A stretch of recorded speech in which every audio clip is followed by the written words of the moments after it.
clarify if you are apologising to the man who was stopped riding his motorcycle because you think the police did the wrong thing? I understand that Mr. Evans claims that he's been stopped 21 times, but I don't know what time frame that's in. Certainly, I have been on the record a number of times as saying I apologise to any recreational motorcyclist who's been inconvenienced by our officers' policing of the laws that are targeting the criminal motorcycle gangs. I said from the outset there will be times where recreational motorcycle riders will be pulled over, they will be spoken to on the basis that we need to know who's out there. We need to decide who's the criminal and who's not the criminal members of these groups.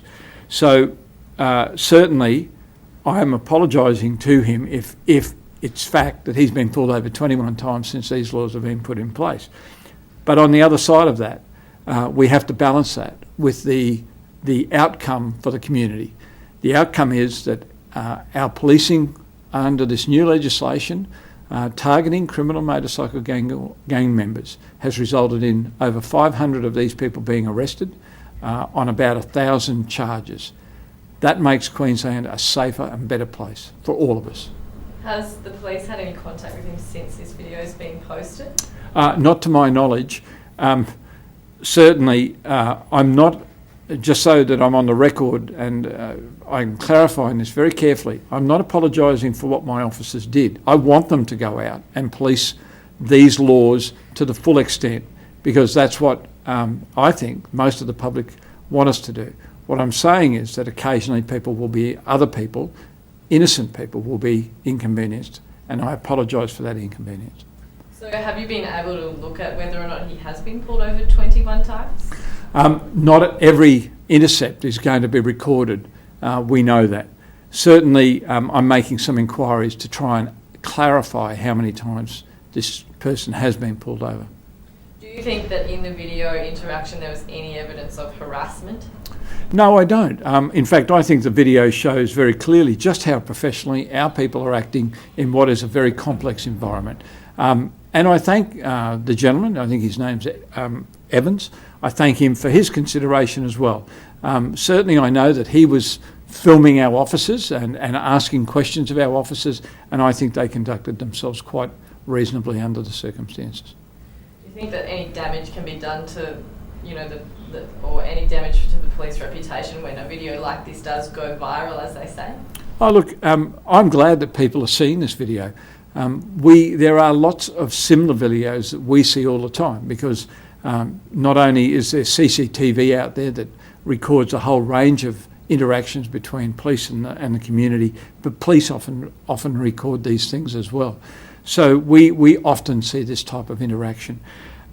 I don't think that this is a negative for the Queensland Police Service at all. I think, again, it shows the professional way that our people act in these circumstances.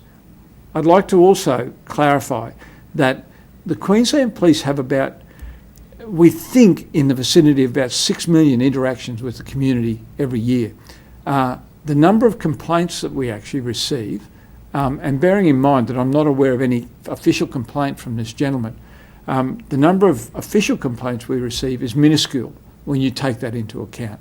So I think, and I hope, that the public is satisfied that the way that our police will act in these situations is professionally and courteously. I guess the point that I think the video, I think the man was trying to make in the video was he wasn't doing anything wrong. So does that matter then, or is it the fact that you've got to check these people out because of the laws, the new laws? Well, it's not just the new laws. We have always had the right to intercept any person using the roadway. The traffic laws allow us to do that, and it was a traffic stop that was involved in this, as well as the identity of the person of him that we were trying to check. This is the nature of our business. Sorry, guys, we started just a minute too early. Have we missed anything important? No, we've just talked about the general stuff. If you want, we can send you this as well. ABC. What we've talked about so far is the specifics of whether or not I'm apologising for the action of my staff in relation to this gentleman. The answer I gave to that was no, I'm not actually apologising about that. What I'm apologising to Mr. Evans about is the fact that he's been inconvenienced a number of times. Obviously, if it's right that he's been stopped 21 times, but at the end of the day, I've made it very clear that inconvenience is something that I've talked about previously, that I've always accepted that there would be inconvenience, and I'm happy to apologise for the inconvenience. But at the end of the day, it's the outcome for the Queensland community which is the most important thing, and that is that we end up with a better and safer community. He claimed he'd received 2 unfair infringements that he'd ultimately fought in court and won on. Do you think people do get fined without reason?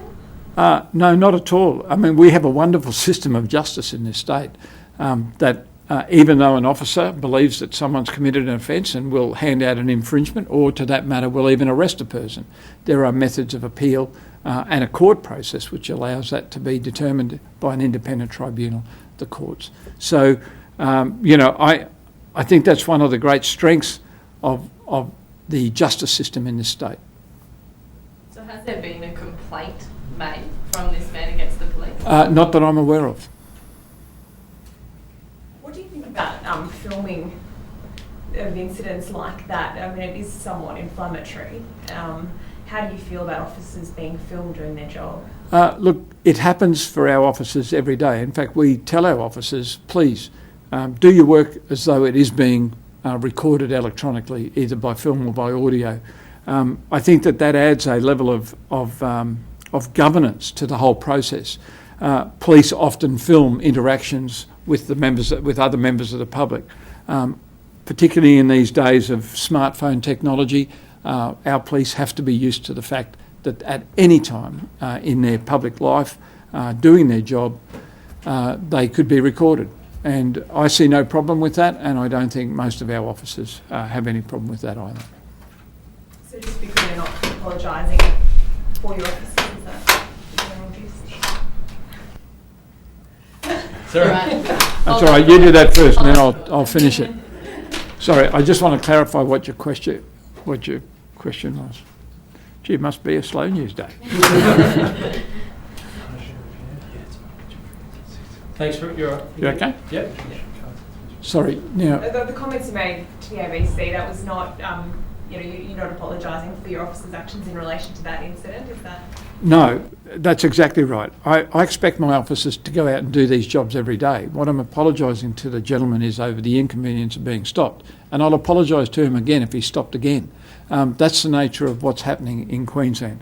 We are out there actively pursuing criminal motorcycle gangs members. And the concept behind that is that they are involved in criminal activity in this state, and we're going after them. I make no apology for that whatsoever, and I make no apology for the actions of my officers. I do apologise, though, for the inconvenience that it will cause to people who have no links to criminal motorcycle gangs, but who may, because they're recreational motorcyclists, they may be stopped from time to time. I think it's probably unusual that we've got someone who's been stopped 21 times, if that is in fact the case.